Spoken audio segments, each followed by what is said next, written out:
그것이 알고 싶다. 예수님이 마지막 제자들에게 찾아오셔서 하신 말씀은 아버지께서 약속하신 것을 기다리라. 흔들리지 말라고 주시는 말씀이었다는 거예요. 흔들리지 말라고. 또 두려워서 도망가지 말고, 또 세상으로 가지 말고, 낙심하고 낭망하고 두려워하는 제자들을 격려하고 가신 거예요. 복음은 씨를 뿌리는 일입니다. 맞습니까? 기다려야 돼요. 시간이 필요해요. 그 성령이 곧 성령의 시대가 열리는데, 그러면 너희가 어떻게 되는가? 사명의 자리에 있어라. 어떻게 되는가? 예루살렘뿐만 아니라 온 세계까지 그냥 사명자로 힘있게 사명 감당하게 된다는 거예요.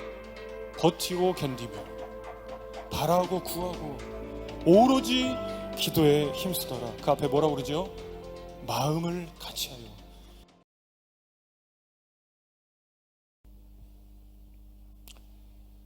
지난주가 부활 주일이었고, 예수님이 이제 부활하신 후에 우리 성경을 보면은 제자들에게 예수님이 찾아오셨습니다. 많은 사람들에게 나타나셨어요. 그래서 40일 동안 제자들과 함께 하시고, 그리고 여러 가지 말씀을 하셨는데, 어떤 말씀 하셨는가? 그 말씀은 어떤 의미인가? 예수님이 마지막 제자들에게 말씀하신 죽었다가 다시 살아나셔서 오셔서 말씀하신 그 내용은 무엇인가? 오늘 그것이 알고 싶다 라는 제목으로 말씀 전하겠습니다. 여러분, 그것이 알고 싶다는 예전에 우리 TV 프로그램이었어요. 제목. 요즘도 하고 있나요? 하고 있어요? 참 알고 싶은 게 우리가 많죠. 어떤 풀리지 않는 미스테리한 그런 사건, 사고, 그런 일들을 다루는 탐사 보도 프로그램인데, 이거랑 비슷하게 뭐 추적 60분, 뭐 PD 수첩, 뉴스 추적 여러 가지 프로그램들도 있었습니다. 그 내용들 보면은요, 뭐 법 관련된 뭐 국회 문제, 또 무슨 뭐 어떤 재정 비리, 사이비 종교, 뭐 무슨 용역, 폭력, 심지어는 무슨 뭐 대통령을 한 어떤 가족의 오촌까지 뭐 살인 사건 내용들 성역 없이 그냥 막 다 하니까 굉장히 뭐 사람들이 정말 궁금해한 그런 내용들을 다루니까 인기가 많고 지지율이 높았는데, 오늘 본문의 내용을 보면은 예수님이 죽으셨는데 살아나신 것도 진짜 기적이고 기적 같은 일인데, 예수님 오셔서 제자들에게 마지막 어떤 약속을 말씀을 하셨고, 그것이 무슨 뜻인가 우리가 좀 잘 알 필요가 있겠다 해서 부활주일 지나고 오늘 이 말씀을 나눕니다. 사실 제자들은 예수님이 잡혀가실 때 어떻게 됐죠? 도망갔습니다. 도망자였어요. 예수님을 배신했습니다. 난 예수의 제자가 아니라고 했고, 너 예수의 제자가 아니었냐? 내가 본 것 같다라는데 아니다라고 했어요. 예수님이 사형당하시는 것을 보고 충격을 받고 굉장한 쇼크를 받았습니다. 그렇게 내가 따라다녔던 예수님, 그분이 죽으시는, 공개 처형당하는 그 사건을 보고 놀랐고 두려웠고, 내가 그분을 따라다니던 자라는 걸 숨기고 싶어 했어요. 결국 어떻게 합니까? 예루살렘을 떠나는 거예요. 예루살렘을 떠났다는 것은 사명의 자리를 놓고 가는 거예요. 예루살렘을 떠났다는 것은 부르심의 자리에서 다시 옛날의 자연인으로 고기 잡으러 간 겁니다. 하나님이 주셨던, 예수님이 주셨던 약속, 부르심, 모든 사명 다 기대감이 없어진 거예요. 예수님에 대해서 실망했습니다. 내가 그토록 존경하고 사랑하고 따라갔던 예수님, 나의 스승, 공개 처형 당하시고 너무나 충격적으로 그분이 죽으시고, 그러니까 실망하고 이젠 더 이상 기대감이 없는 거예요. 그 예루살렘을 떠나서 고기를 잡고 있을 때 정말 말도 안 되게 예수님이 오셔서 저쪽에 그물을 던져봐라. 있을 수 없는 일이죠. 그물이 찢어지게 고기가 잡히고, 식사를 하고 예수님이 베드로에게 뭐라고 그러시죠? 너 나를 사랑하면 내 양을 쳐라. 다시 사명을 주는 거예요. 다시.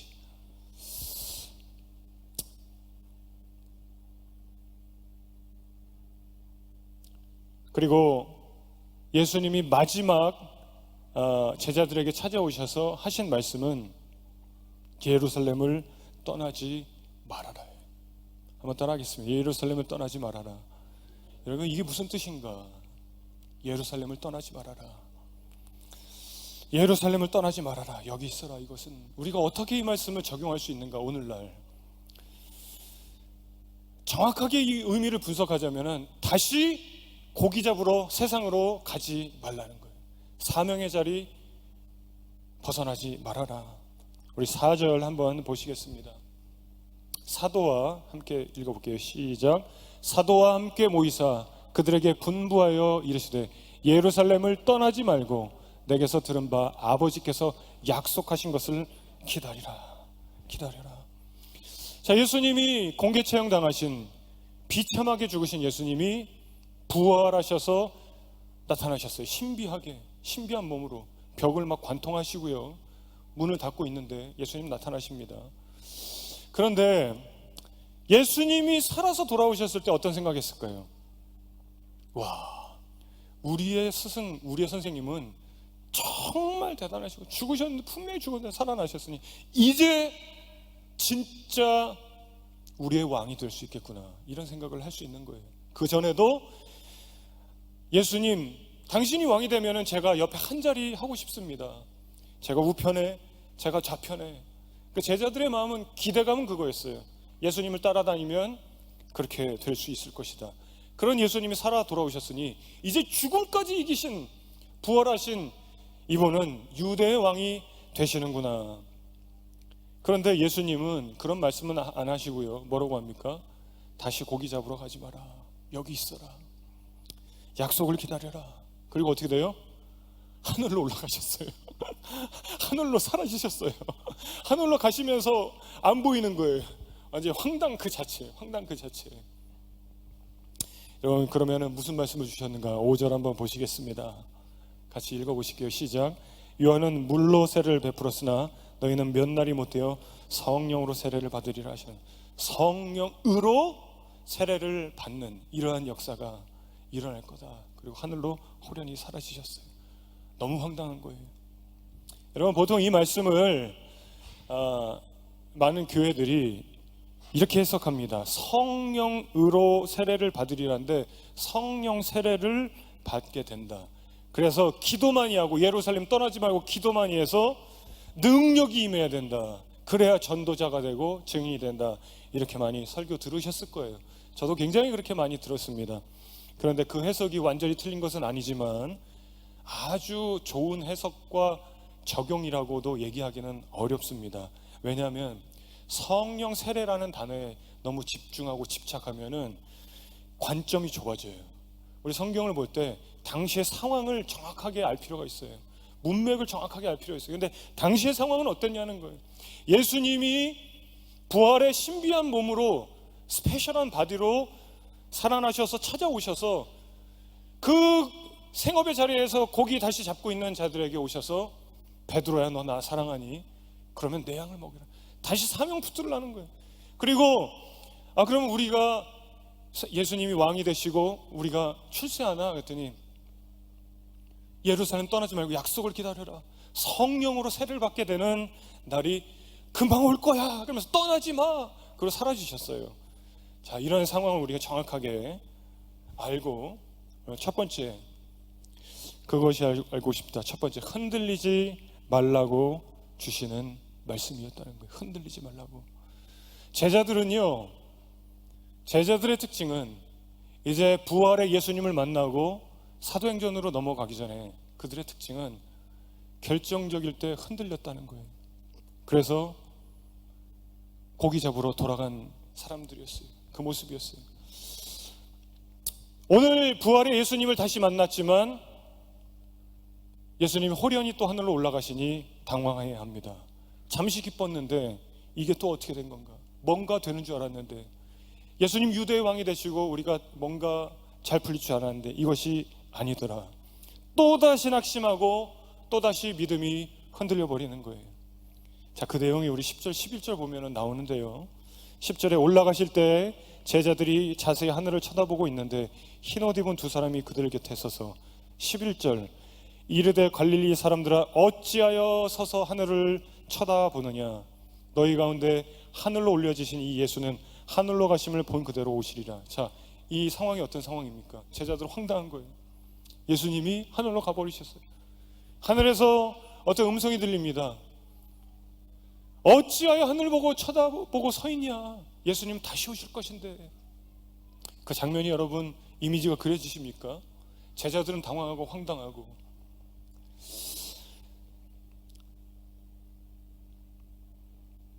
예수님이 제자들과 이 땅에 계실 때 하셨던 말씀들이 있습니다.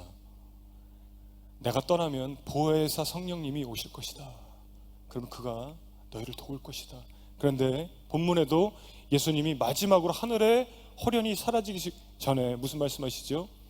너희가 성령으로 세례를 받게 될 거다. 그 일들이 오래 걸리지 않는다. 왜 그래요? 보혜사 성령은 언제 오십니까? 예수님 가시면은 그 다음에 보혜사 성령이 오시는 시대가 열리는 거예요. 예수님이 이제 올라가시면은 곧 그 시대가 열려지는 거예요. 여러분, 성령님은 태초에 하나님의 말씀으로 천지를 창조하실 때부터 존재하셨습니다. 여러분 믿으십니까? 나중에 성령님이 탄생되는 게 아니에요. 성부, 성자, 성령 하나님은, 이 삼위일체 하나님은 원래 삼위일체 하나님이셨고 원래 같이 계셨고 그 세 분은 동등하시고 나중에 성령님이 나타난 게 아니에요. 구약에도 보면은, 원에 보면은 하나님의 영, 홀리 스피릿이 계속 나옵니다. 운행하고 계세요.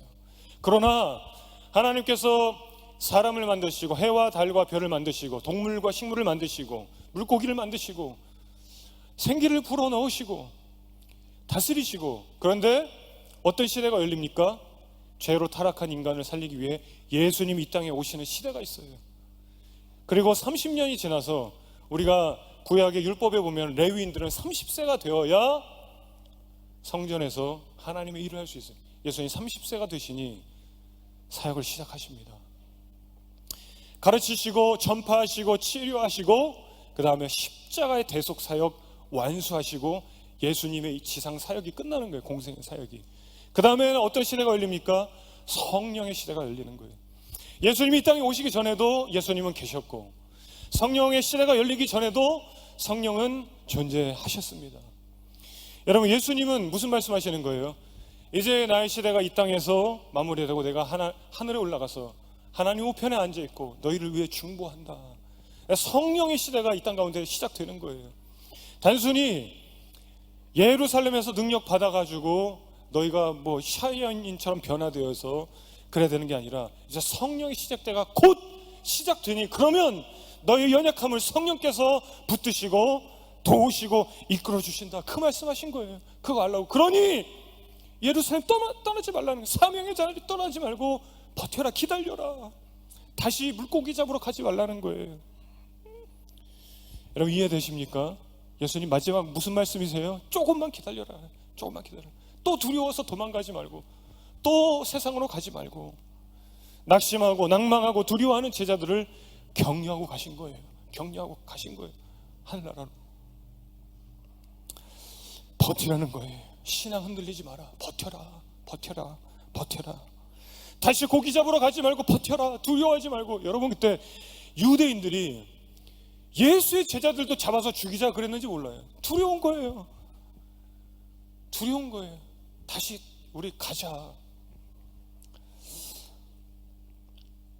예수님은 곧 성령께서 너에게 큰 은혜 주실 것이니 버티고 기다려라.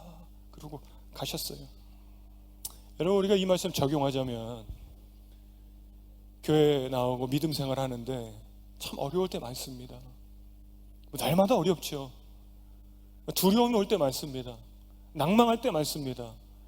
누구도 예외 없습니다. 여러분 이 말씀은요, 제가 여러분에게 전하기 전에 먼저 저에게 주신 또 하나님의 말씀이에요. 지난주 부활주일을 지나고 낙심할 때 많습니다. 어려울 때 많습니다. 그런데 예수 따라가면 제자들이 잘 될 줄 알았어요. 예수 따라가면 큰 자리 하나 되고 성공하는 인생 될 줄 알았는데 안 좋은 상황이 왔을 때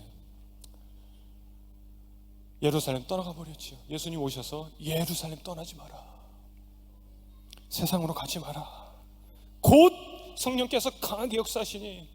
이게 얼마나 위로가 되는 말씀입니까? 저는 이 말씀 우리가 너무 잘 아는 말씀이지요. 김 목사야, 곧 성령께서 강하게 역사하시니 버텨라, 이렇게 말씀하시는 것 같아요. 곧 성령께서 너를 도울 것이니, 제자들아, 큰 은혜 주실 것이니, 완전히 물속에 잠기듯이 세례받듯이 성령이 너를 완전히 그냥 덮으리니. 여러분 이해되십니까? 세례가 뭐예요? 원래 세례는 물속에 들어가는 거예요. 성령으로 세례를 받는 것 같은 역사가 무슨 말이에요? 성령이 너를 완전히 그냥 덮어버리는 거예요. 그러면 어떻게 되는가? 우리 8절 말씀, 우리 암송도 많이 하는데요, 같이 읽어보시겠습니다. 시작. 오직 성령이 너에게 임하시면 너희가 권능을 받고 예루살렘과 온 유대야 사마리아 땅끝까지 이르. 그 성령이 곧 성령의 시대가 열리는데, 그러면 너희가 어떻게 되는가? 사명의 자리에 있어라. 어떻게 되는가? 예루살렘뿐만 아니라 온 세계까지 그냥 사명자로 힘있게 사명 감당하게 된다는 거예요. 할렐루야, 할렐루야. 여러분 지금은 제자들 별 볼 일 없어 보여요. 돈도 없고 명예도 없고 아무것도 없어요. 예수님과 함께 하던 그 단체는 어떻게 됐습니까? 해체돼 버렸어요. 공중분해됐습니다. 단체 수장이 공개 채용당했어요. 그 선교단체는 아무것도 아닌 게 돼버린 거예요. 근데 예수님이 하늘로 올라가시면서 그러나 곧 성령의 시대가 시작되니. 여러분 성령이 막 모여서 계속 기도해서 성령 세례 받으면은 모든 것을 다 이기는 초샤이어인이 되는 게 아니에요. 성령의 시대가 시작되지만 그 후에 어떻습니까? 핍박이 있으면요 도망가게도 되고 어려움도 있습니다. 예수님 말씀하신 성령의 시대가 시작되는 것을 말씀하시는 거예요. 그 보혜사 성령이 우리를 도우신다. 도망가지 말라는 거예요. 두려워하지 말라는 거예요. 조금만 기다리라는 거예요. 두 번째, 성령의 역사가 그래서 강력할 때가 있을 것이다 라는 것입니다. 우리 4절 5절 다시 한번 보시면, 사도 함께 모이사 그들에게 분부하여 이르시되 예루살렘을 떠나지 말고 내가 들은 바 아버지께서 약속하신 것을 기다리라. 5절, 요한은 물로 세례를 베풀었으나 너희는 몇 날이 못되어 성령으로 세례를 받으리라 그랬는데요, 제자들이 질문을 합니다. 6절 우리 같이 한번 읽어보시겠습니까? 시작. 그들이 모였을 때 예수께 여쭈어 이르되 주께서 이스라엘 나라를 회복하심이 이때니까. 예수님 마지막 말씀은 너희가 몇 날이 못되어 성령으로 세례를 받으리라, 성령의 시대가 열린다 그랬는데 질문을 한 거예요. 예수님, 그러면 종말이 오는 것입니까? 그때가 지금입니까? 그랬더니 뭐라고 그러죠? 7절에 이르시되 때와 시기는 아버지께서 자기의 권한에 두셨으니 하나님의 권한이니. 뭐라고 그래요? 너희가 알 바가 아니다. 너희가 그것에 신경 쓸 일이 아니다. 마지막 때는 하나님이 정확한 타이밍에 정확한 때에 하나님께서 하실 일이니 너희가 알 바가 아니다. 그러면서 8절에 오직 성령의 시대가 열리면 너희는 사명을 감당하게 된다, 이 말씀하시고 가셨어요. 이렇게 격려하시고 가셨습니다. 그러니 고기 잡으러 가지 마라, 여기 있어라. 여러분 한번 적용하면, 저는 목회자니까 이렇게 개척교회를 시작하면은 제일 문제가, 여러분 개척교회 목사님들이요 몇 개월 하고 1년, 2년, 3년 하면서 낙심하고 낭망하는 거예요. 낙심하고 낭망하지 않으면 되는 거예요. 근데 이게 어려운 거죠. 왜냐하면 교회를 세우면 하나님이 놀랍게 역사하실 것을 기대합니다. 이 기대감이 누가 없겠어요? 그런데 기대감이 채워지지 않을 때, 예수님의 제자들은 기적을 보고 사단이 번개처럼 떨어지는 걸 보고 안진뱅이가 일어나는 걸 보고 소경이 눈을 뜨는 걸 보고 기대감이 있었어요. 기대감. 근데 기대감이 채워지지 않고 다 무너져 버린 거예요. 예수님 공개처형 당하고 두려움이 찾아오고. 여러분, 선교사가 선교지를 갈 때는요, 파송하고 너희 가는 길에 주의 평강이 있으라고 막 기도해주고 하면요, 마음이 뜨거워가지고 그냥 선교지에 가서 막 전도하고 그러면 막 수백 명이 회심하고 막 이런 걸 상상하면서 갑니다. 저도 중국의 북경에 제 아내랑 우리 결혼해서 3개월 만에 저희가 선교지 갈 때 제 마음이 그때 얼마나 그때 뜨거웠는지요. 이제 가기 전에 제가 먼저 배 타고 한번 갔다 왔어요. 그 배에서 그 밤에 제가 막 가슴이 막 두근두근 하는 거예요.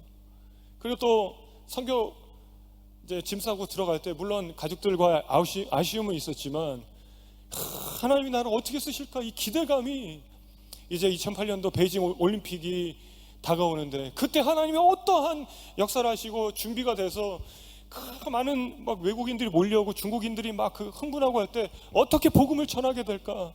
중국에는 여러분 가신 분은 알겠지만 동네마다 광장이 엄청 많아요. 공산당이기 때문에 저기서 찬양 집회를 하고 저기서 복음을 외치고 막 수많은 사람이 막 이런 걸 막 제가 꿈꾸고 막 사모하고. 여러분, 그런데 선교사가 다 그렇게 사모하고 기대하고 목회자가 기대하고 교회 세우고 하는데요, 그 다음에 어떻습니까? 평범해요. 평범합니다. 그 기대가 채워지지 않고. 여러분, 복음은 씨를 뿌리는 일입니다. 맞습니까? 기다려야 돼요. 시간이 필요해요. 시간이 필요합니다.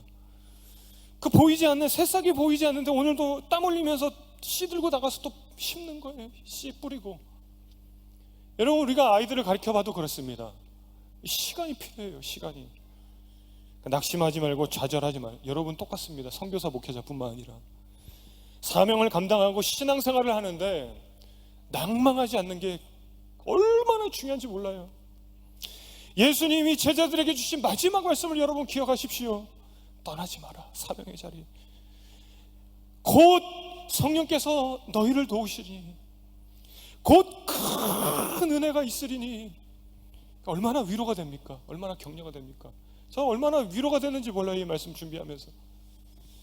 김 목사야, 버텨라, 견뎌라, 낙심하지 마, 곧 큰 은혜가 있을 거야. 이렇게 제가 저한테 말씀하신다 생각하니까 얼마나 기대감이 다시 막 일어나고요. 여러분, 버티고 견디고 그 제자들 예루살렘에서 성령의 시대가 열리는 거 기다려. 어떻게 됩니까?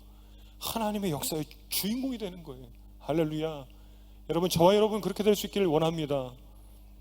그래서 세 번째, 깨어서 기도하라. 깨어서 기도하라.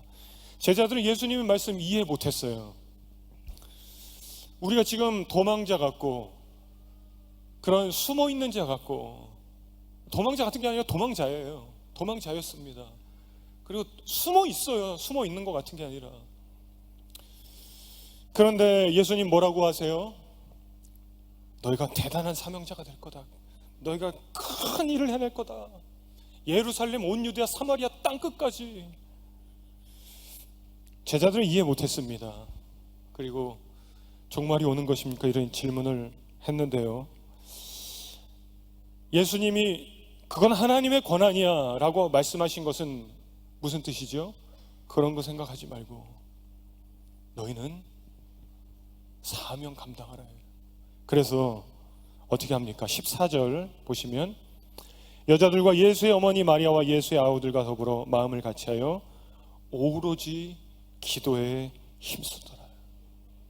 버티고 견디며 바라고 구하고 오로지 기도에 힘쓰더라. 그 앞에 뭐라고 그러죠? 마음을 같이하여. 그 13절에 보면은 제자들 명단이 쭉쭉 나오는 거예요. 베드로, 요한, 야고보, 안드레, 빌립.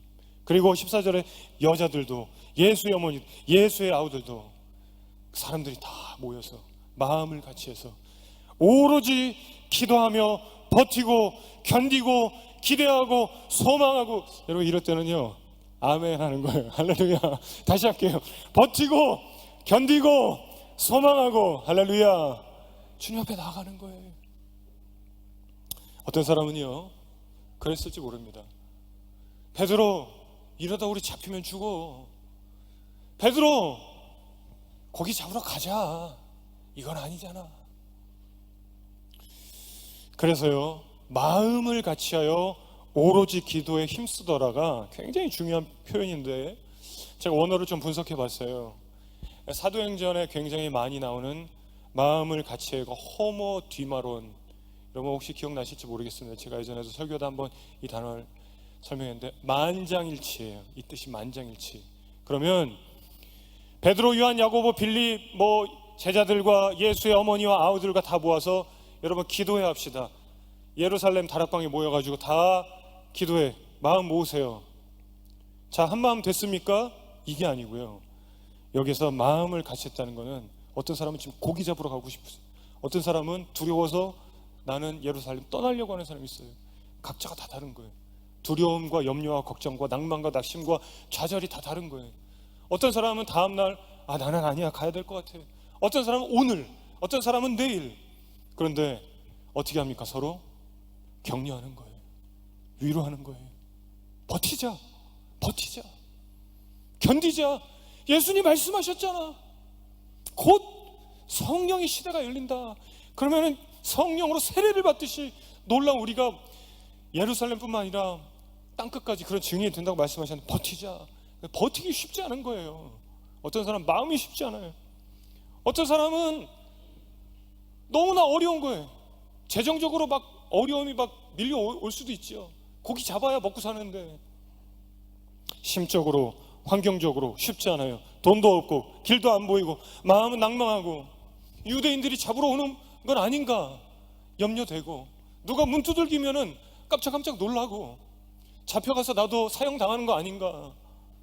그런데요, 서로 마음을 같이하여 호모디마론, 만장일치의 모습처럼 한 사람도 떨어져 나가지 않도록 위로하고 붙들어 주시고, 마치 우리 예배 후에 셀 모임 하면서 뭐 하는 거죠? 위로하는 거예요. 그때 격려하는 거예요. 기도하자, 말씀 보라고. 그러면서 오로지 기도에 힘쓰더라 그랬어요. 오로지가 무슨 뜻이냐면은, 원어로 보면은요, 끈질기게, 집착하듯이, 성실하게. 무슨 말이에요? 끈질기게 오늘도 기도하는 거예요. 끈질기게 내일도 서로 격려하고 붙들어주고 위로해 주는 거예요. 성실하게, 집착하듯이. 그거 예수님 말씀하셨잖아. 집착하듯이 그거에 또 기도하는 거예요. 또 꾸준하게 계속. 여러분, 말씀 정리하겠습니다. 오늘 제목이 그것이 알고 싶다인데, 예수님이 부활하시고 제자들에게 찾아오셔서 40일 동안 함께 하시고 말씀하셨던 내용, 그 말씀 무슨 뜻인가? 그냥 어디 방에서 성령의 능력 받을 때까지 나오지 말고 기도하라는 의미가 아니었어요. 두려워하고 염려하는 제자들에게 오셔서 격려하셨습니다. 두려워 말아라. 사명의 자리 떠나지 말아라. 성령이 너희를 도우실 것이다. 여러분, 이 말씀 오늘날 우리에게도 동일하게 적용이 됩니다. 사명의 자리에서 멀어지려 할 때, 낭망할 때, 두려울 때, 걱정될 때, 앞이 보이지 않을 때 두려워 말해라. 버텨라. 성령이 너를 도우시고, 성령의 역사하는 그 시간에는 큰 놀라운 그런 부흥이 일어난다는 거죠. 첫 번째 뭐였죠? 이 말씀, 흔들리지 말라고 주셨던 말씀이에요. 두 번째, 성령의 역사가 강력할 때가 있다. 여러분, 그 역사를 보면은 초대교회도 늘 성령의 역사 강력한 게 아니에요. 어쨌든 고난과 핍박이 강력해요. 한국교회도 보세요. 성령의 역사 강력할 때 있습니다. 그럴 때를 내 삶에, 하나님이 내 인생에 내 사명의 길을 걸어가는 그때, 때로는 핍박, 때로는 어렵고, 때로 감당할 수 없고, 그러나 하나님의 역사가 하나님의 때에 일어날 것을 기대하고 흔들리지 말고 떠나지 말고 나가는 거예요. 꾸준하게, 끈질기게, 성실하게, 심지어는 집착하듯이, 나뿐만 아니라 서로 위로하고 붙들어주면서 기도하고 기다리고 버티는 것입니다. 참 놀라운 것은요, 제자들은 어떤 사람이었습니까? 배신자예요. 배신자. 예수님 의심한 사람이에요. 의심하고 배반하고 도망갔던 자들에게 예수님이 찾아오셔서 멱살 잡거나 꾸짖거나 뭐라고 한 게 아니라 격려하시더라고요. 격려. 버텨라.